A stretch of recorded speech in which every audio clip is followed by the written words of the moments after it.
Hi guys, Tony from the Heritage Line here. Right, this video is a little different. This is about helping a fellow railway modeller out. Now, I watch a lot of channels. I know I'm an engaged modeller, but you can learn so much from the other model railways. The double O layouts, the O gauge layouts. Yeah, I watch some of the big names. I watch some of the small names.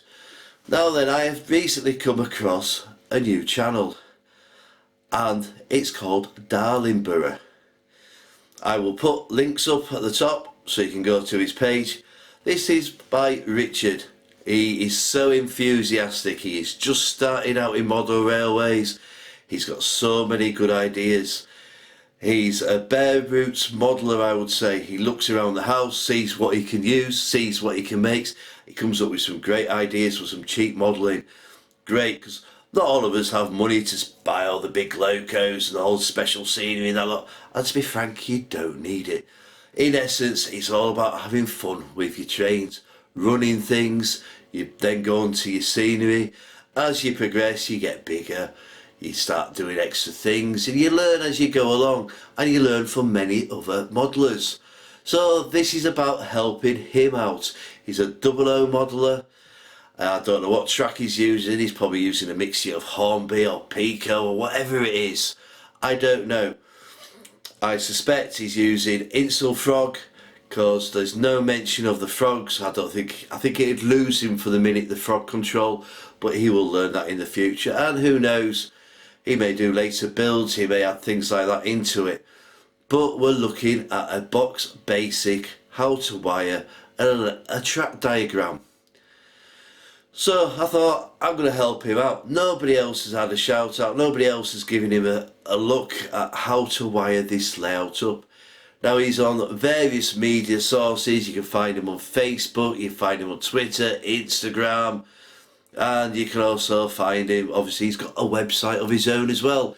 He's put a lot of effort into this, guys, and he is going to be an up and coming star. He's so enthusiastic about what he does. It's very infectious, and I like watching him. It encourages you to get out there and do it yourself. So what I've got at the minute is a track diagram. So I'm going to put this track diagram up, guys. Pause it, have a look, have a think. For you of the electrically minded, how would you wire this track diagram up? And then I'm going to have a crack at it, show my method of thinking, show my ideas.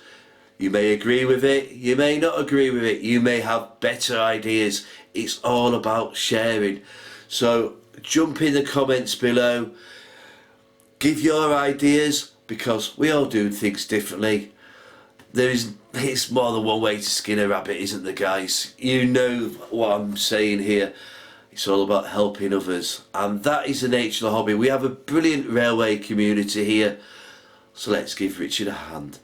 If you like what you see, go over to his channel, see what you think, guys, subscribe to him, help him with ideas, help him along the way where he's getting stuck, because I'm sure he will have ideas that will help you as well, guys. He's very enthusiastic, so let's crack on. Here is the track plan. Pause it, have a think, see what you would do, how you would wire this one up, guys.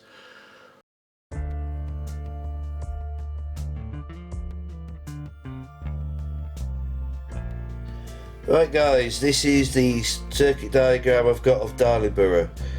Now, how would I wire this circuit up? Well, essentially we've got two circuits, so we're going to need two controllers. Now, I would put one track feed in here, and I would probably put one track feed in here. Now notice I'm using a clear triangle to denote one side of the rail, the black for the other. So we'll have cont A and cont B, or we could say that's the outer, that's the inner. and we'll give that a flash of colour. So we'll make that green. So that's this power lead here, and we're going to use this yellow for the inner. So that's that track feed there. So that's essentially doing the inner and the outer circuits. Now then, there's two problems with this that I can see. One is we have a crossing from the outer coming into these sidings, and we also have point work coming from the inner to these sidings. We have a double slip here as well. Again, that means we can come from the inner to the sidings or the outer through that point to the sidings. So we're mixing electric. Well, we don't want to mix electric. So the first thing I'm going to do is we'll isolate those sidings. We'll add a separate track feed in. So we'll put an isolator in there, there, and there, and there. What you use for your isolators are the plastic fish plates. Use them on both rails, and we will add another feed into that in a minute. Right, your other problem is this double slip.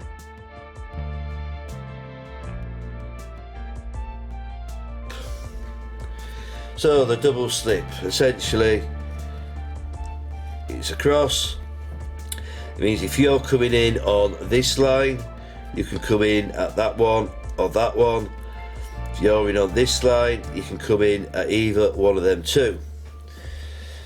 Right, what Pico suggests is, I'll start again.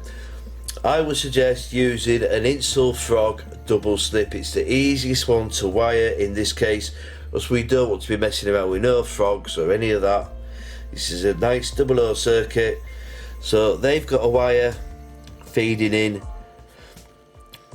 So they've got one wire, we'll call that black, and that'll be the clear triangle. And I'm going to draw that twice, so you can actually see what I'm doing. So again, you've got your feed in. Now what I'm going to use on this is a double pole double throw switch. So your double pole double throw, essentially it's got 6 pins. In this case you've got power there.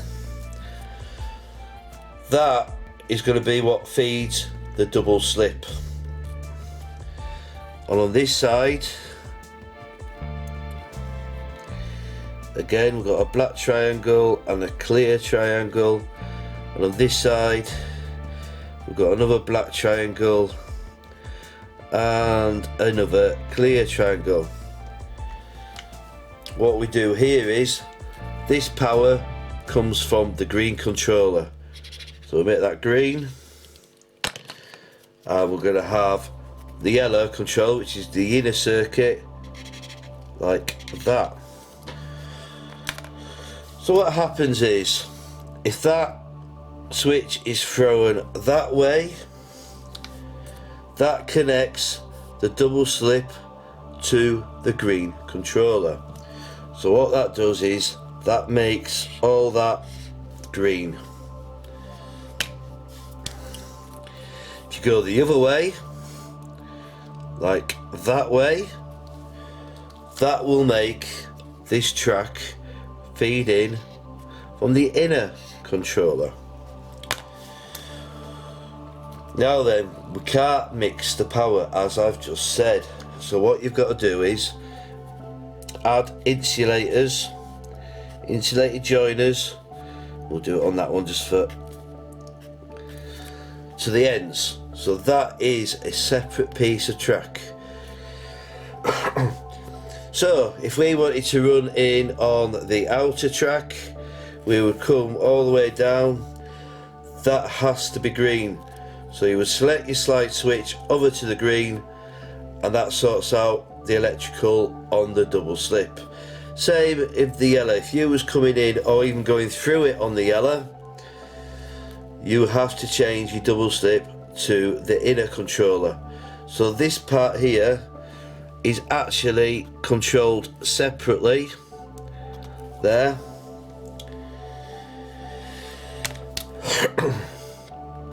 So you actually have a separate track feed. So the track feed in this case would be a black triangle and a clear triangle. So that is what you would connect to. So that is how you would do your double slip. So let's just isolate that for a minute. So that's a double slip. Now then, you've still got two different track feeds coming into here. I would actually use the same method. For this one, we are choosing just a left and a right.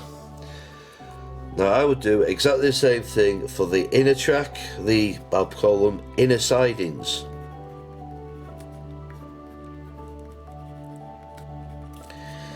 So for the inner sidings, again, I would use another double pole switch, like we've done there. This one was going to feed in at this point here. So that would be a clear, and that would be that. Right, so this is another feed. So I call this switch 2.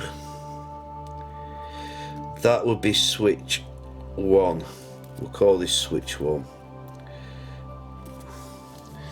And again, feeds from the other two controllers.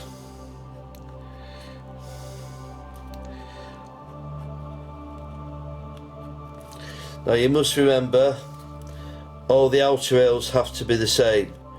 So whatever colour you've got your outer rail, that'll be the outer rail of the outer line. The outer rail of the inner line will go to the outer rail of that. You must remember which line is which. You do not cross them over. So again, doing it this way, we've got, that's your inner controller,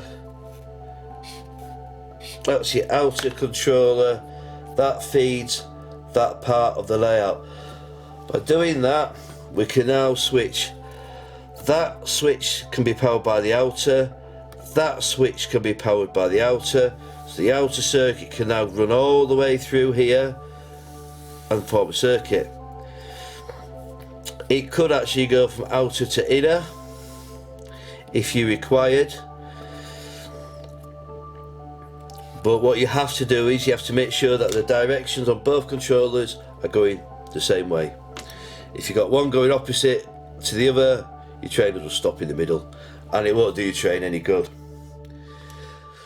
So that's what I would do. I would make that separate as well. Now then, another little trick I do have a slide switch somewhere. What have I done with it?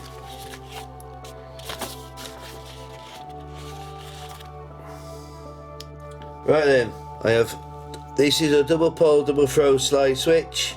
As you can see, it'll go one way and it goes the other way. Now this one is also a double pole slide switch.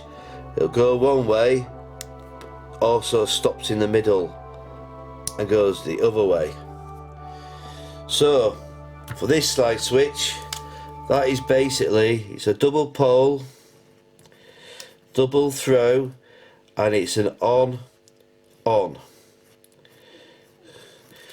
which means it's either on one direction or it's on the other direction. Now this one, what I would use, again it's a double pole, double throw, get slide switches, you can get these in the toggle switches as well. You've got an on, off, on. It's a centre off. Now the reason I would use a centre off is, in essence, if you put it to the centre and it's stuck in the centre, there's no power from that track, no power from that track. So the whole of these sidings are now isolated. By doing that, you could bring whatever trains you wanted in here, turn it off, use them as additional sidings. You're not worried about one controller or the other controller. So you could quite happily have one tray running around the outside that way, one tray running on the inside that way, and the whole of that would be isolated.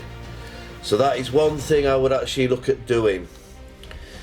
Nice little trick. So you've got your on, double pole, double throw, on, off, on, double pole, double throw. So that is how I would actually go about wiring this track plan up. Right then, here on the circuit diagram, this is a drawbridge.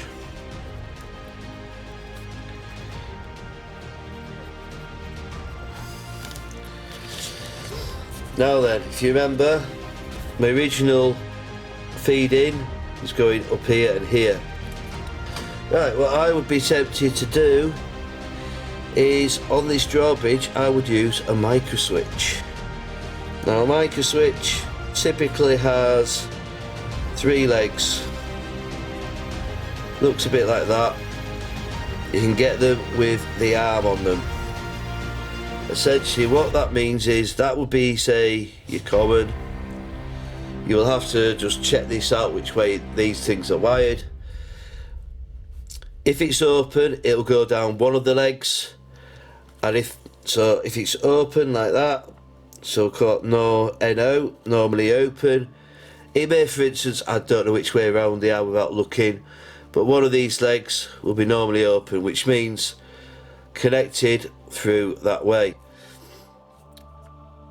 And if it goes down, that means it's closed, which means the power will go that way.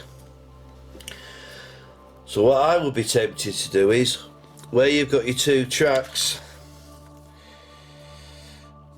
say that's your power in going to your track, that's one of your lines. Instead of that one coming straight from your controller, I would go straight into the micro switch, like that. As we know, when it's closed it lets power through, so if this is the way around your switch is wired, I would then have that go to your controller, and that of course will be the other side of your controller. So what that now means is, if that switch is down, power will feed your track. If it's up, that will break the contact and there'll be no power going to your track. And this is where your drawbridge comes in. The idea is you do this for both your tracks here, so you'd have to have 2 of them. You'd have to set that up in position so when that's down, it's closed, when it's up, it's open. What this will do, in essence, means that if that drawbridge is open, no power will go to that track, so you'll have no runaway trains. If it's closed, power is resumed and it will go to your track. And that is how I would do it. It's a nice safety method, especially when you got your kids about and stuff like that, Richard. Lift it up, no power. Drop your drawbridge, it resumes power. And it's a very, very good safety mechanism for the layout.